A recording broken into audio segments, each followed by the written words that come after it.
Today, July 22nd, I'm wondering if things work the way that you think that they do. Broad question, but do they? Um, I'm thinking about this because yesterday I had a session, a hypnosis session, and it reminded me of how weird and wonderful our brains are, and how we work, and how kind of I used to think that things work, and now how my perspective on that changed, especially after doing hypnosis. So, do things work the way that you think that they do? And maybe a good way to test this is when you think of like approaching or taking an approach to do something, and you follow all the steps that you need to, do you get the outcome that you are expected to get? I know that like I've experienced this in a number of different ways, and kind of like I've heard it in a number of different ways as well. So one of the things that I often hear is, especially like with things like self-help books or diets, especially, is I've had conversations with people about the diets that they take and or that they're following, and they're like, I love this diet, whether it's like, let's say, Atkins or slow carb or keto diet. I love this. And then there's always a but afterwards where it's like, but I do it this way. I do it my own way. So it's like, yeah, you're doing like mostly what it's being said here, but there's also something different that's happening. Um, when I was doing the slow carb diet, this was in around 2010, 2011, I did my best to follow along. And that was a pretty easy-ish diet to follow. Part of it was the fun of having a cheat day every week. That was very novel at the time, and that was before kids. So there was the freedom to kind of like, okay, every Saturday we're going to go and like explore the city and eat all the different things. And so that kind of was a lot of fun. So when I was doing that, I did my best to follow along with the things that it was saying to do. And at the same time, I ended up like making my own adjustments. I think like in the mornings we were doing like, oh, this is taking me back.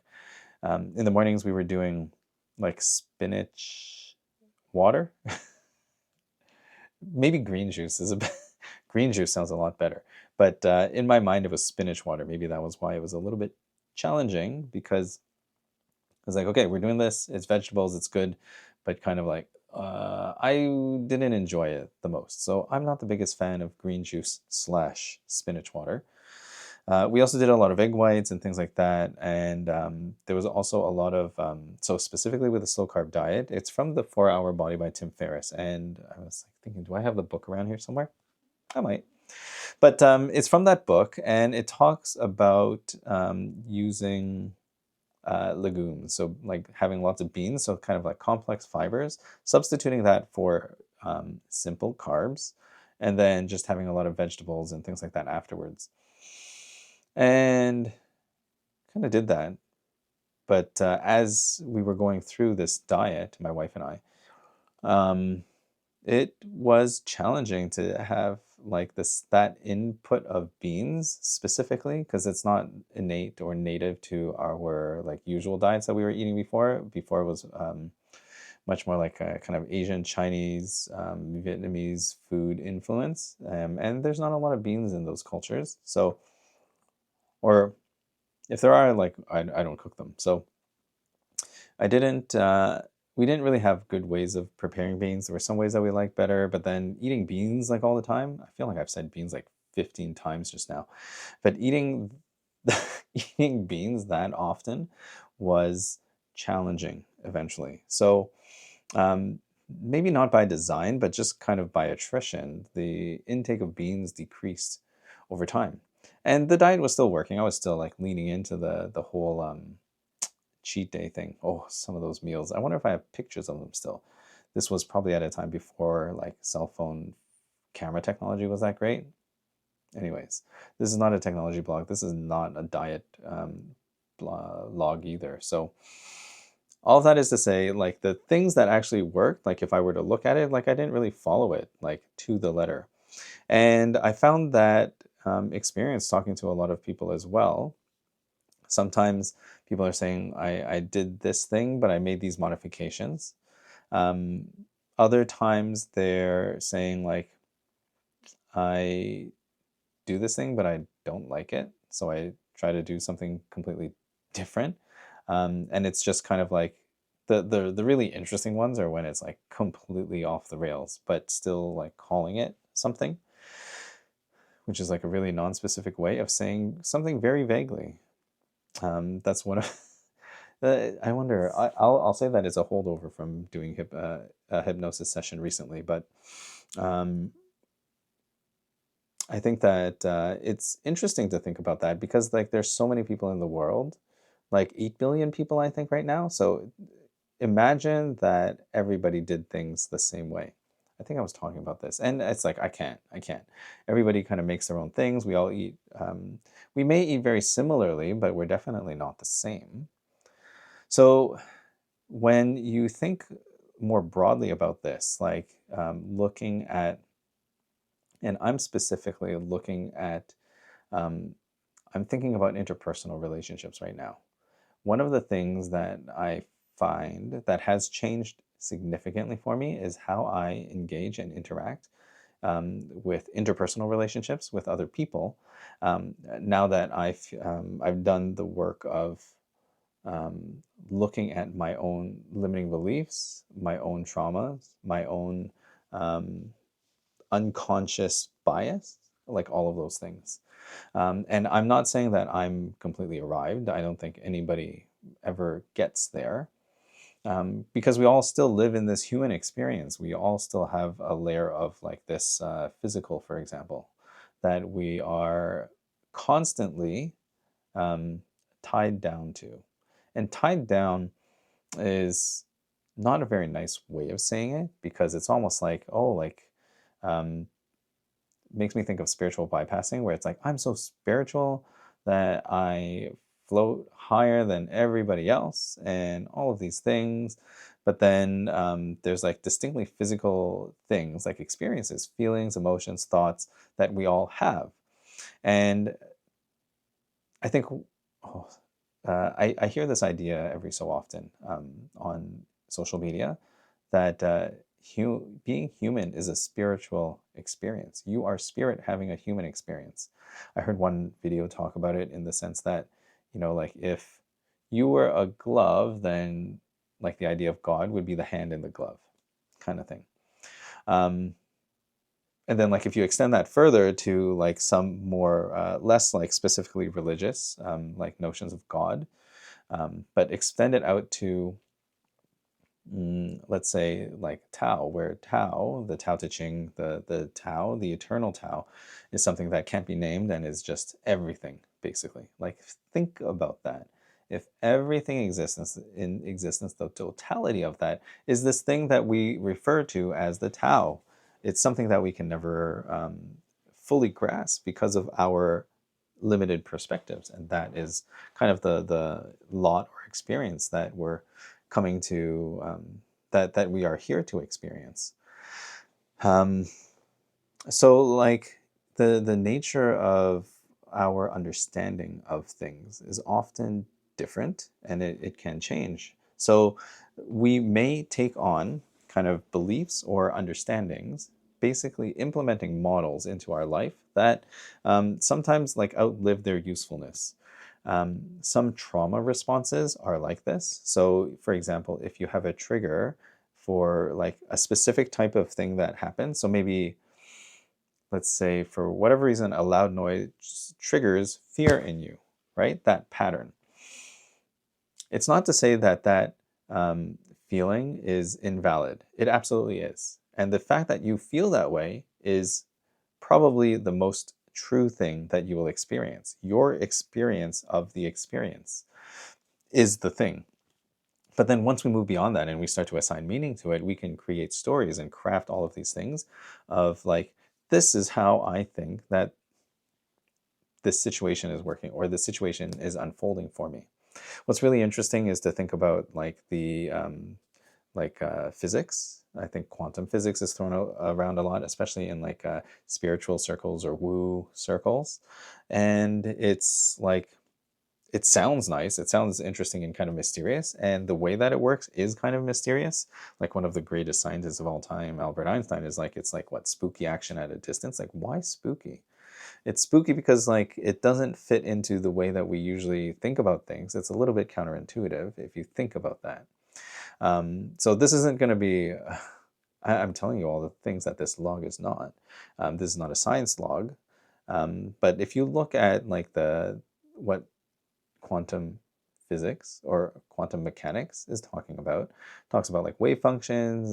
There's the double slit experiment. There's like the wave particle duality of light.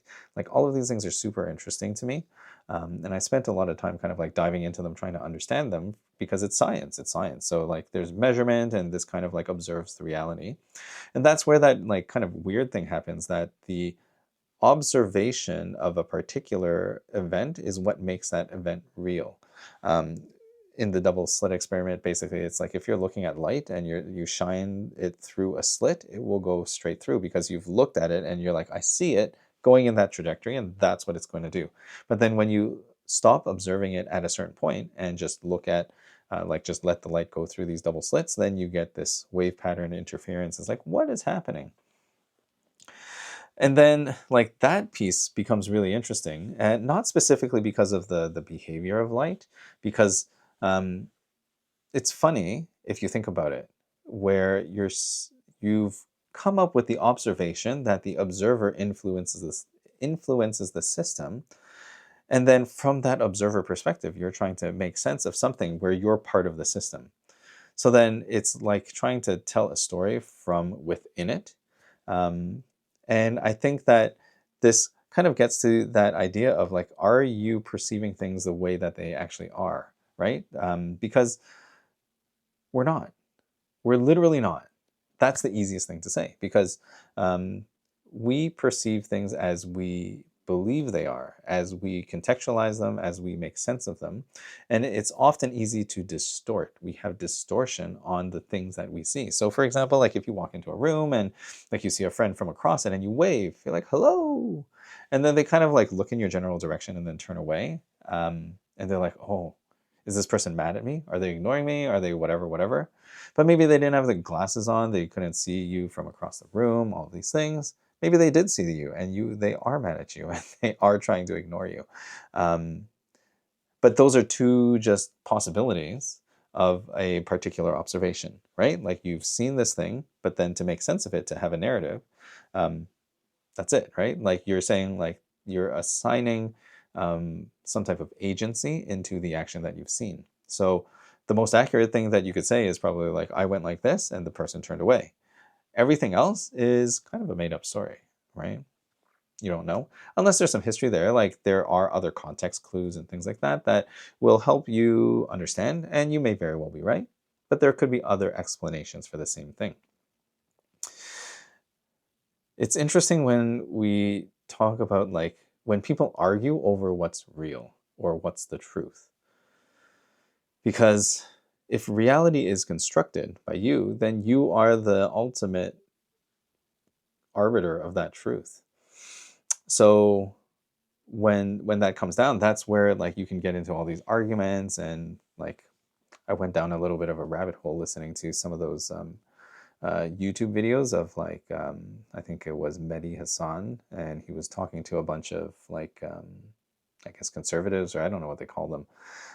And it's like those arguments, it's like, sure, it's good to have debate, but when the debate devolves into just a conversation about semantics and there's just a fundamental lack of agreement, or there's like one thing that I observe a lot in that particular interaction is that there's not a lot of back and forth. It's just like forth. Everybody's kind of like just trying to put their points across or not responding to the things that would kind of like make their own argument fall apart.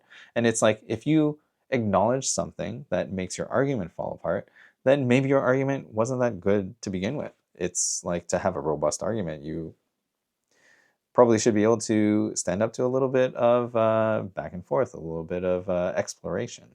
Not necessarily criticism, but just to be open to the fact that somebody has a different viewpoint than you, a different truth, a different reality. And that's kind of where the piece of like trying to change yourself comes in, because like how do you know, like, is what you think about the way that you have to change accurate? I think that there's a lot of things that are said about how you change your habits and things like that, for example, or like the idea that change is hard, is something that's prevalent. Whenever there's talk about change management, it's like change is something that needs to be managed. It's difficult. And if you approach it with that perspective, it can be difficult. At the same time, it's really not that difficult. The difficult part is having people realize that the change is already happening. This is why we could hear a lot of stories about like things getting left behind, right? Where the fundamental momentum of a organization or a object, for example, when it gets so large, it begins to move slow. When it begins to move slow, it loses momentum. When it loses momentum, it doesn't want to change anymore because changing is hard. Like from that physical kind of lens, it's like to get things moving again, it would be very difficult. The common example is that I always think of is Blockbuster and Netflix, of like how that whole thing is changing, because like Blockbuster was everything. I remember I used to go to Blockbuster all the time, go in and look at all the different movies that are available. I love movie covers. If you've seen some of the Instagram posts that I put out, they're kind of like movie poster-esque. And I love those. There's something about like that visual imagery that kind of like is like there's something about movie posters. It's like the potential for a good story. Not all movies are enjoyable for everyone, but I can enjoy the movie covers because it also doesn't take a lot of time. But like you look at something like that where it's like if you're the incumbent in a space, or if you are the like the predominant kind of presence in a particular space, then it's very easy to say like I'm going to sit still and stay here because what got me here is what works. So I will stay with this. I'm going to keep on this path. In some ways, when we look at changing ourselves, like, okay, I want to be a different person, not for the sake of just being a different person, but I don't feel like I'm the person that I'm meant to be, right? Like, do you feel that? Do you feel like you're the person that you're meant to be in every single space? I know that there's a lot of talk about imposter syndrome and like a lack of confidence, and like maybe public speaking is difficult for people. And in all of those things, what happens is the predominant presence is your current state. The way that you are right now is what you've been for the longest amount of time.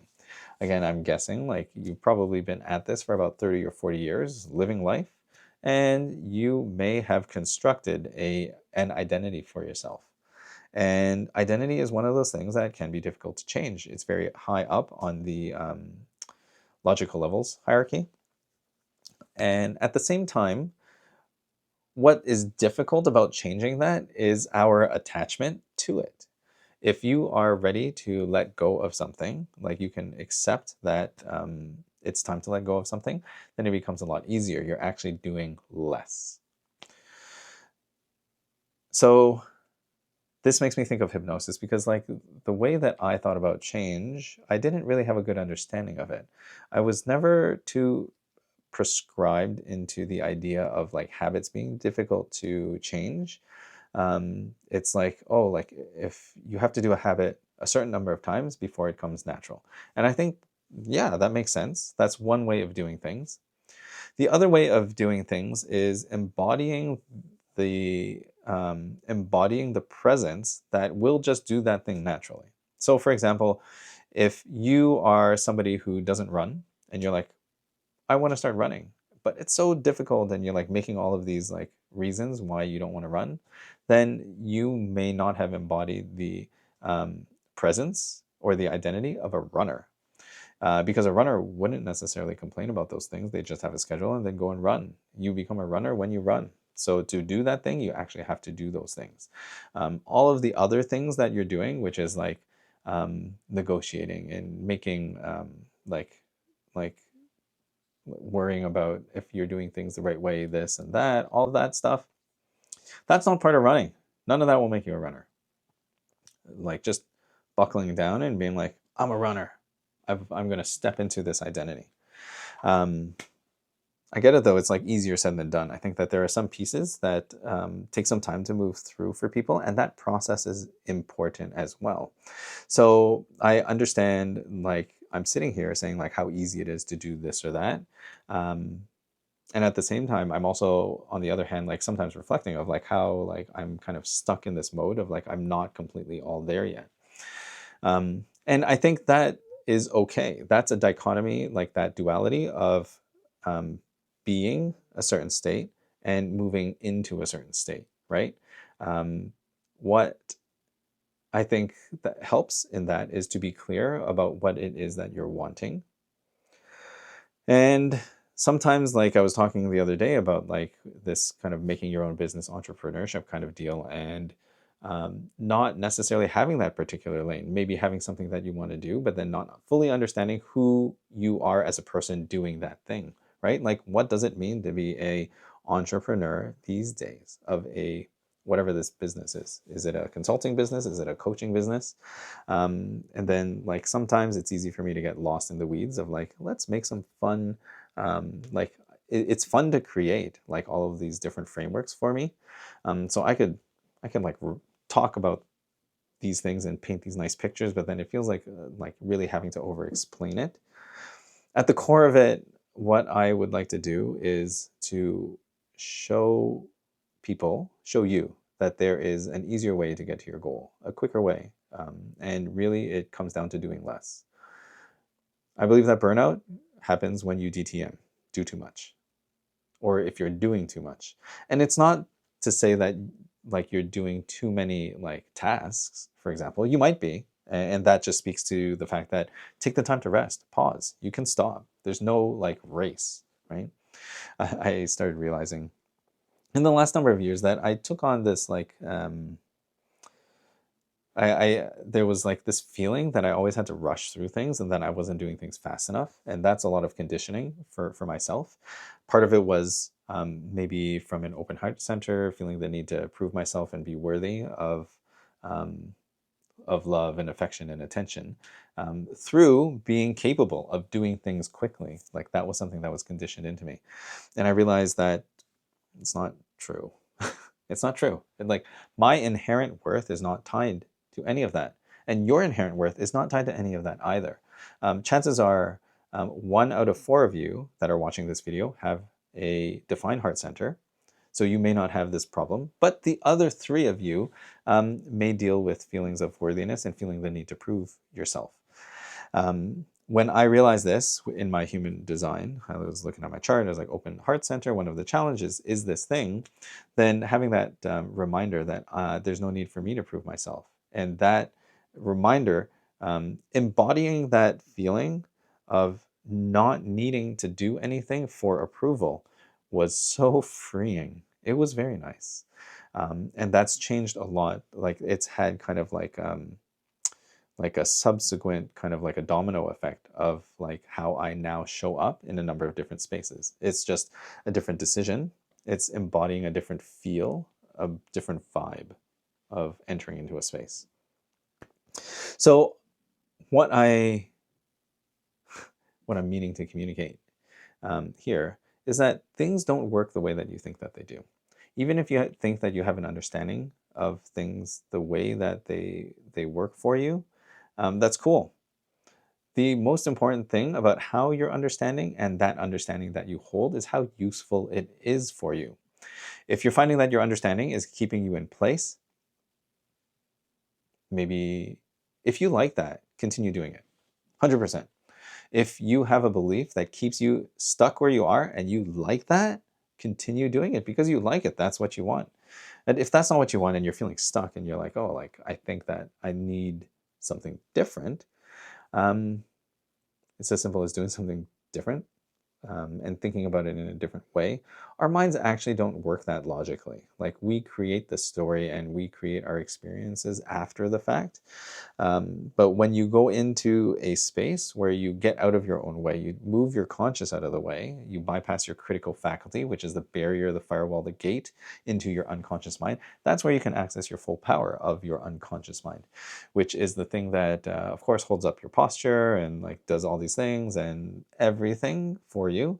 Um, all of the things that you've learned are stored in your unconscious. So then when you are walking, you don't literally think about like, okay, I need to flex this and tense this and relax this and like do all those things. That would be so difficult because of all of the different muscles that are required for walking.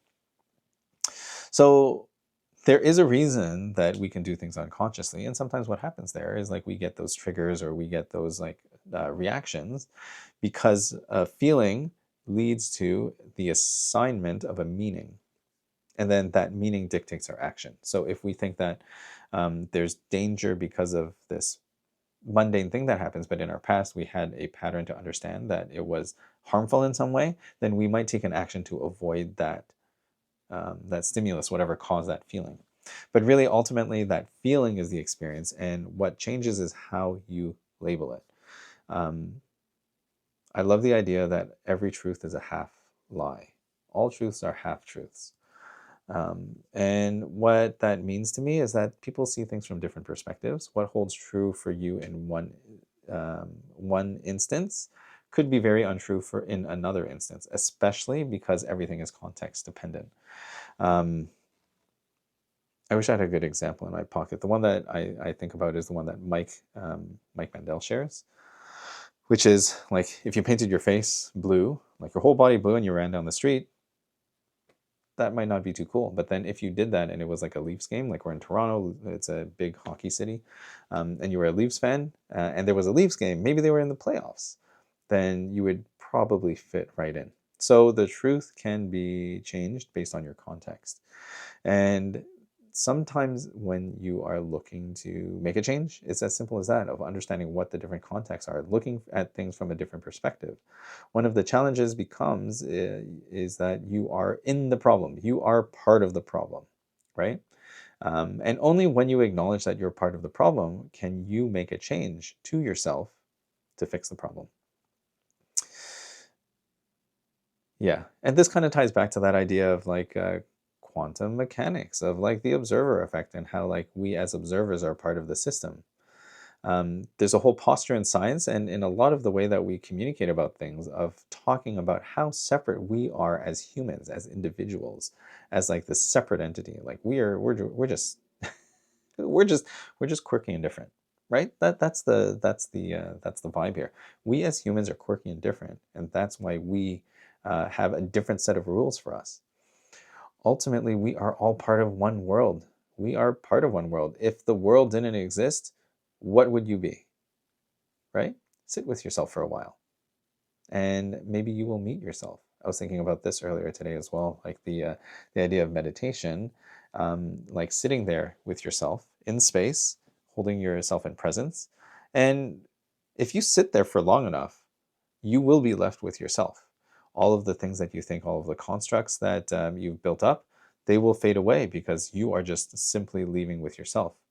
Sometimes that can be scary when those types of things fall away. And that's where the convenient stories of, I just can't meditate, I'm no good at this, I can't sit still, my mind can't stop, like all of these like reasons where you won't just sit and meditate, or sit and reflect, or sit and do mindfulness and all of these things. It's a story. It's a story that you've told yourself. And that's fine. I can accept that story as true. And that's one of those truths that I know is not firm, because everybody can meditate. Everybody can experience hypnosis. Everybody can experience trance. Everybody can make meaningful, meaningful change in a short amount of time.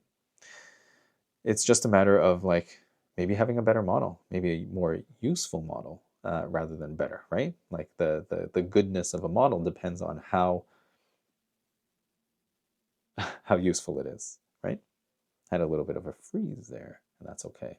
maybe it's this cool lighting that I have on me right now. I made an adjustment and I realized after I started the video. So I like it a little bit warmer, so I'm going to adjust that once I finish this. But these are all kinds of things on my mind recently. Um, there's so many different perspectives outside of your own. When you start to explore them, then your world will really change. In the Heizen transformation, I'm helping you move from burnout to brilliance, to stop DTM and do what's right for you. I do that through hypnosis, through human design, helping you see clearly who you are, to transform your conditioning, to decondition, and then to represent yourself and shine yourself up like the diamond in the rough that you are.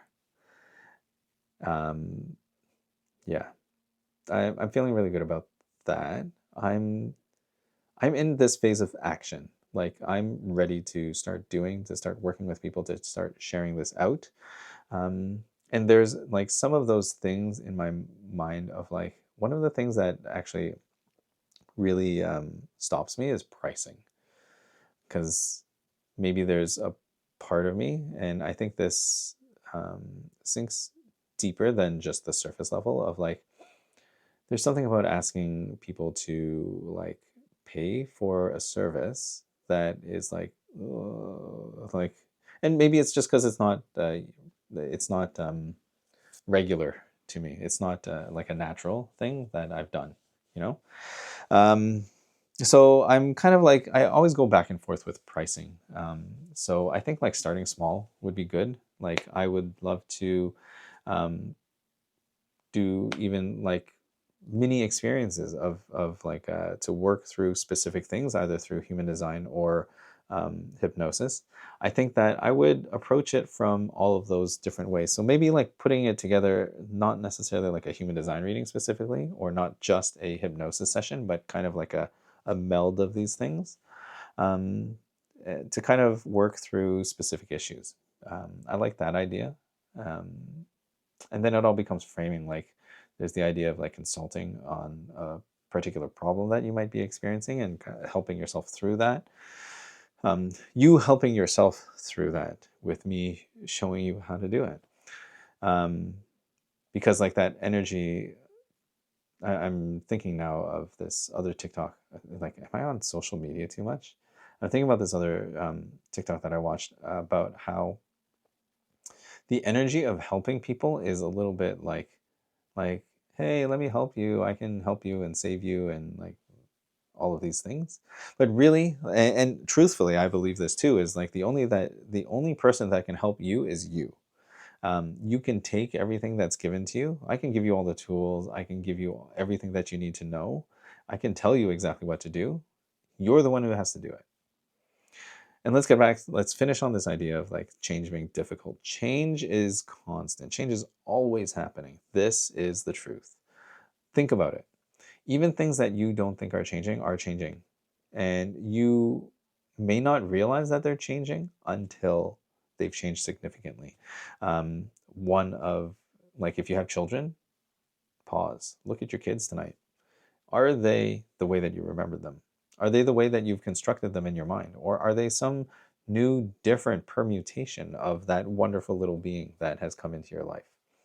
And for those of you who don't have kids, like maybe, I don't know, think of something else. I'm going to stop there because this has gone on for long enough. I'm ready to do things. So if you want to work with me, work with me. It's like, oh, what a bad way to sell something. But what I can promise you, what I can deliver to you is presence. I think that even if you just need someone to listen, I'm here for you.